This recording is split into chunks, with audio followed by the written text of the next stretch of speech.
বাংলা ধারাবাহিকে এমন অনেক অভিনেত্রীই আছে যারা প্রথম ধারাবাহিকেই প্রধান চরিত্রে অভিনয় করে মন জিতে নিয়েছে দর্শকদের। আবার এমন অনেক অভিনেত্রীই আছে যারা অনেক বছর ধরে স্ট্রাগল করে বর্তমানে সাফল্যের স্বর্ণশিখরে উঠতে পেরেছে। আজকের ভিডিওতে আমরা এমন কিছু অভিনেত্রী সম্পর্কে জানতে চলেছি যারা ক্যারিয়ার তো শুরু করেছিল খলনায়িকা হিসেবে, কিন্তু আজকে প্রধান নায়িকা হিসেবে কাঁপাচ্ছে বাংলা সিরিয়াল জগৎ। তো কথা না বাড়িয়ে চলুন ভিডিওটি শুরু করা যাক। সৌমিত্রিষা কুণ্ডু। বর্তমানে সৌমিত্রিষা কুণ্ডুর নাম শোনেনি এমন লোক খুঁজে পাওয়া দুষ্কর। জি বাংলার জনপ্রিয় ধারাবাহিক মিঠাই ধারাবাহিকে মিঠাইয়ের চরিত্রে অভিনয় করে ঘরের মেয়ে হয়ে উঠেছিলেন সৌমিত্রিষা কুণ্ডু ওরফে মিঠাই।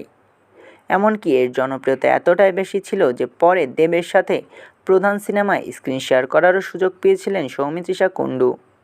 কিন্তু আপনাদের বলে রাখি, সৌমিত্রিষা কুণ্ডু তার ক্যারিয়ার শুরু করেছিল একজন খলনায়িকা হিসেবে।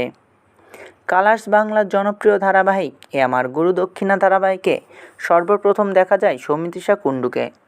সেখানে তিনি খলনায়িকার চরিত্রে অভিনয় করেছিলেন, আর তারপরেই তিনি কনই বউতে প্রধান চরিত্রে অভিনয় করেন এবং শেষে তাকে মিঠাই চরিত্রে অভিনয় করতে দেখা যায়।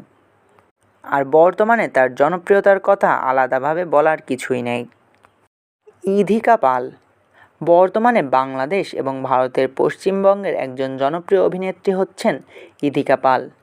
কিছুদিন আগে বাংলাদেশের অভিনেতা শাকিব খানের বিপরীতে প্রিয়তমা সিনেমায় অভিনয় করে খুবই জনপ্রিয়তা অর্জন করেন এই অভিনেত্রী এবং বর্তমানে তিনি দেবের সাথে খাদান সিনেমার শুটিংয়ে ব্যস্ত রয়েছেন। এর আগে তাকে অনেক ধারাবাহিকে অভিনয় করতে দেখা গিয়েছে, যার ভিতরে পিলু, রিমলি উল্লেখযোগ্য। কিন্তু আপনাদের বলে রাখি, এই অভিনেত্রীও তার জীবনে অ্যাক্টিং জীবন শুরু করেছিল একজন খলনায়িকা হিসেবে। কথা হচ্ছে স্টার জলসার জনপ্রিয় ধারাবাহিক কপালকুণ্ডলা। কপালকুণ্ডলায় সর্বপ্রথম দেখা মিলে ইধিকা পালকে, যেখানে তিনি খলনায়িকা হিসেবে অভিনয় করেছিলেন এবং বর্তমানে ইধিকা পাল ছোট পর্দা নয় বরং বড় পর্দা নিয়ে ব্যস্ত রয়েছেন। অদ্রিজা রয় বর্তমানে স্টার প্লাসের জনপ্রিয় ধারাবাহিক ইমলিতে ইমলির ভূমিকায় অভিনয় করছেন বাংলার মেয়ে অদ্রিজা রয়। এর আগে তাকে অনেক বাংলা সিরিয়ালে প্রধান চরিত্রে অভিনয় করতেও দেখা গিয়েছে, যার ভিতরে উল্লেখযোগ্য মোয়ের বাড়ি, সন্ন্যাসী রাজা ও পটল কুমার গানওয়ালা। কিন্তু আপনাদের বলে রাখি, এই জনপ্রিয় অভিনেত্রীরও ক্যারিয়ার শুরু হয়েছিল একজন খলনায়িকা হিসেবে।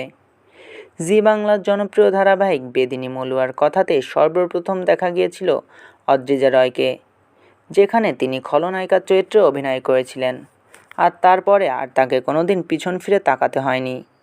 পরে তিনি অনেক জনপ্রিয় ধারাবাহিকে অভিনয় করেছেন এবং বর্তমানে তিনি হিন্দি ধারাবাহিকে অভিনয় করছেন। স্বস্তিকা ঘোষ। স্বস্তিকা ঘোষকে চেনে না এমন লোক খুঁজে পাওয়া দুষ্কর। কিন্তু আপনাদের বলে রাখি, এই অভিনেত্রীও তার জীবনের অ্যাক্টিং জীবন শুরু করেছিলেন একজন খলনায়িকা হিসেবে। সান বাংলা জনপ্রিয় ধারাবাহিক সরস্বতীর প্রেমে সর্বপ্রথম দেখা মেলে স্বস্তিকা ঘোষের, যেখানে তিনি খলনায়িকার চরিত্রে অভিনয় করেছিলেন এবং বর্তমানে তার জনপ্রিয়তা সারা পশ্চিমবঙ্গ জুড়ে ছড়িয়ে আছে। ভিডিওটি ভালো লাগলে চ্যানেলটিকে সাবস্ক্রাইব করে আমাদের সাথেই থাকবেন। আপনাদের ভালোবাসায় আমাদের সামনে এগিয়ে যাওয়ার শক্তি যোগায়।